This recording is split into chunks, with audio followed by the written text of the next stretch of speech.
Hello friends, ಎಲ್ರಿಗೂ ನಮಸ್ಕಾರ. ನೀವು ನೋಡ್ತಾ ಇರೋ ಈ ಮನೆ ಬಂದು ಟಿನ್ ಶೀಟ್ ಅಥವಾ ಐರನ್ ಶೀಟಿಂದ ಮಾಡಿರುವಂಥದ್ದು ಮನೆ. ಈ ಮನೆನ ಟೆರೆಸ್ ಮೇಲೆ ಮಾಡಿರುವಂಥದ್ದು. ಹತ್ತತ್ರ 20 ಅಡಿ ಅಗಲಕ್ಕೆ 13 ಅಡಿ ಉದ್ದ. ಸೊ ಈ ಥರ ಡೈಮೆನ್ಷನಲ್ಲಿ ಈ ಮನೆಯನ್ನು ಫ್ಯಾಬ್ರಿಕೇಟ್ ಮಾಡಿರುವಂಥದ್ದು.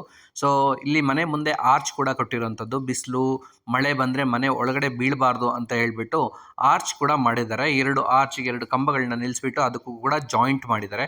ಮತ್ತು ಮಳೆ ನೀರೆಲ್ಲ ಹೋಗಲಿಕ್ಕೆ ಸೊ ಮೇಲ್ಗಡೆಗೆ 4 ಇಂಚ್ ಪೈಪ್ ಹಾಕಿರುವಂಥದ್ದು. ಮತ್ತು ಶೀಟ್ನ ಪೂರ್ತಿ ಎಲ್ಲ ಮನೆ ಪೂರ್ತಿನ ಶೀಟಿಂದ ಫುಲ್ ಫಿಕ್ಸ್ ಮಾಡಿರುವಂಥದ್ದು.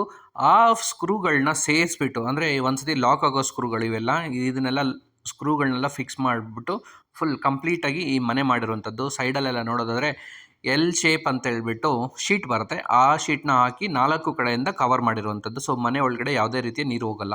ಮತ್ತು ಇಲ್ಲಿ ನೋಡ್ಬೋದು, ಸೊ ಈ ಮನೆನ ಹೇಗೆ ಮಾಡಿದ್ದಾರೆ ಅಂತ ಹೇಳಿದ್ರೆ, ಸುತ್ತ ಮನೆ ಮೇಲಿರೋ ಕಾಂಪೌಂಡ್ ಮೇಲ್ಗಡೆ ಈ ಫುಲ್ ಸಪೋರ್ಟಿಂಗ್ ಏನೇನಿದೆ ಎಲ್ಲ ಸಪೋರ್ಟಿಂಗ್ ಕೊಟ್ಟಿದ್ದಾರೆ. ಮತ್ತು ಮನೆ ಮುಂದೆಗಡೆಗೆ ಯಾವುದೇ ರೀತಿ ವಾಲ್ ಇಲ್ಲ. ಸೊ ಹಾಗಾಗಿ ಏನು ಮಾಡಿದ್ದಾರೆ, ಮನೆ ಮುಂದಕ್ಕೆ ಮಾತ್ರ ಸಿಮೆಂಟಿಂದು ಪಟ್ಟಿ ಥರ ಮಾಡ್ಕೊಂಡಿದ್ದಾರೆ, ಸ್ಲೋಪಲ್ಲಿ ಮಾಡ್ಕೊಂಡಿದ್ದಾರೆ. ಮತ್ತು ಮನೆ ಮುಂದೆ ಕೂತ್ಕೊಳ್ಳೋದಕ್ಕೋಸ್ಕರ ಅಲ್ಲಿ 4 ಕಲ್ಲುಗಳನ್ನ ಇಟ್ಬಿಟ್ಟು ಗ್ರಾನೈಟ್ ಕೂಡ ಹಾಕಿರುವಂಥದ್ದು. ಇಲ್ಲಿ ನೀವು ನೋಡೋದಾದರೆ ಇದು ಡೋರ್ಗಳನ್ನ ಕೂಡ ಅಷ್ಟೇ. ಸೊ ಇದು ಪೂರ್ತಿ ಶೇಪ್ ಮಾಡಿ, ಅಂದರೆ ಫ್ರೇಮ್ ಮಾಡಿಬಿಟ್ಟು ಹಾಕಿರುವಂಥದ್ದು. ಸೊ ಪೂರ್ತಿ ಆ್ಯಂಗಲ್ಗಳನ್ನೆಲ್ಲ ಫಿಕ್ಸ್ ಮಾಡಿರ್ತಾರೆ.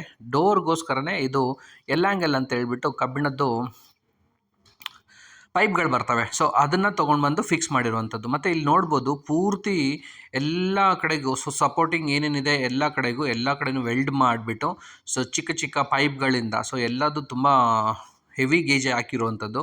ಸೊ ಪೈಪ್ಗಳನ್ನೆಲ್ಲ ಫಿಕ್ಸ್ ಮಾಡಿ, ಅಂದರೆ ಎಲ್ಲ ಕಡೆನೂ ವೆಲ್ಡ್ ಮಾಡಿ ಇದನ್ನೆಲ್ಲ ಫಿಕ್ಸ್ ಮಾಡಿದ್ದಾರೆ. ಸೊ ಇನ್ನೊಂದು ವಿಶೇಷ ಏನಂದರೆ, ಈ ಕಡೆ 4 ಕಡೆಗೆ ದಪ್ಪ ದಪ್ಪ ಪಿಲ್ಲರ್ಗಳನ್ನ ಫಿಕ್ಸ್ ಮಾಡಿದ್ದಾರೆ. ಇದು ಹೆವಿ ಗೇಜ್ ಇರುವಂಥದ್ದು. ಹತ್ತತ್ರ ಸುಮಾರು ಒಂದು 11ರಿಂದ 12 ಅಡಿ ಹೈಟ್ ಇರ್ಬೋದು ಅಂದ್ಕೊಳ್ತೀನಿ. ಮತ್ತು ಅದ್ರ ಮೇಲ್ಗಡೆ ಇನ್ನೂ ಒಂದು ಮೇಲ್ಗಡೆಗೆ ಎ ಶೇಪಲ್ಲಿ ಆ್ಯಂಗಲ್ಗಳನ್ನ ಫಿಕ್ಸ್ ಮಾಡಿದ್ದಾರೆ.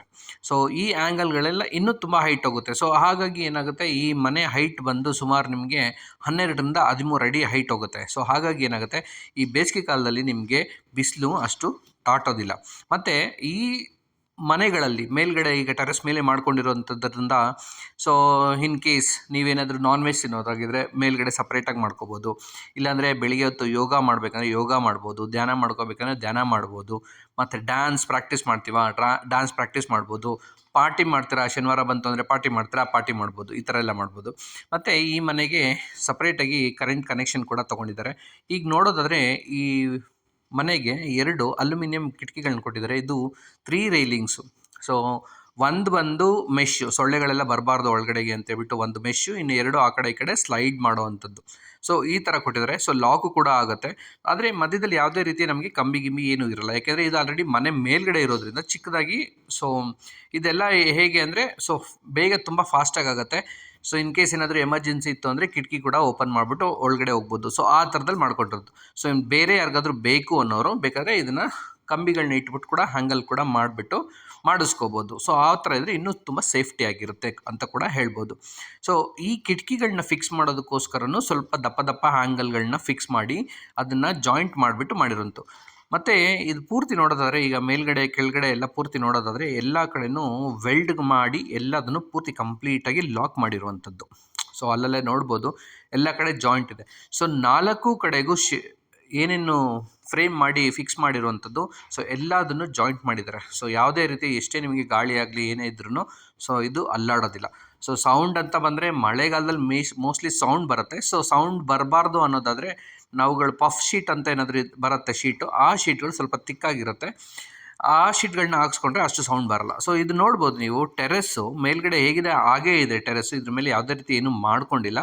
ಬಟ್ ಅದಕ್ಕೆ ರೆಡ್ಡು ಮತ್ತು ವೈಟ್ ಕಲರು ಪೇಂಟ್ ಮಾಡಿರೋವಂಥದ್ದು. ಸೊ ಇಲ್ಲಿ ನೋಡ್ಬೋದು ನಿಮ್ಗೆ ಇನ್ನೂ ಆ ಪಿಲ್ಲರ್ಗಳೆಲ್ಲ ಹಾಗೇ ಇದೆ, ಮನೆ ಮೇಲೆ ಪಿಲ್ಲರ್ಗಳೆಲ್ಲ ಹಾಗೇ ಇದೆ. ಆ ಪಿಲ್ಲರ್ಗಳನ್ನೆಲ್ಲ ಹಾಗೇ ಬಿಟ್ಟು ಯಾವುದೇ ರೀತಿಯ ಕಟ್ಟು ಏನು ಮಾಡಿದಿಲ್ಲ. ಯಾಕೆಂದರೆ ಮುಂದೆ ಫ್ಯೂಚರಲ್ಲಿ ಪ್ಲ್ಯಾನ್ ಇರ್ಬೋದು ಮನೆ ಕಟ್ಟೋದಕ್ಕೋಸ್ಕರ.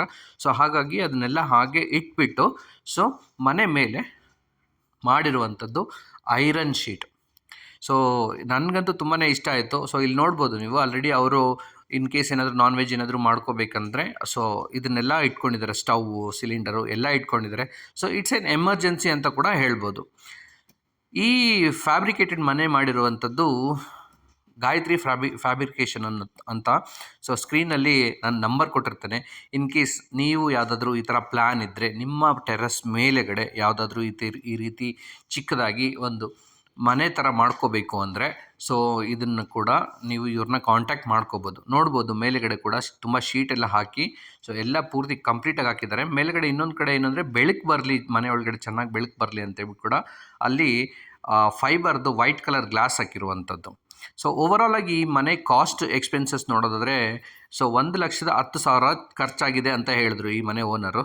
ಸೊ ನಿಮಗೂ ಇನ್ ಕೇಸ್ ಏನಾದರೂ ಈ ಥರ ಮನೆ ಬೇಕು, ಈ ಥರ ಮಾಡಬೇಕು ಮನೆ ಮೇಲೆ, ನಿಮ್ಮ ಟೆರೆಸ್ ಮೇಲೆ ಅಂದರೆ, ಸ್ಕ್ರೀನ್ ಮೇಲಿರೋ ಬಂದಿರೋ ಕಾಂಟ್ಯಾಕ್ಟ್ ನಂಬರ್ಗೆ ಕನೆಕ್ಟ್ ಮಾಡ್ಕೋಬೋದು.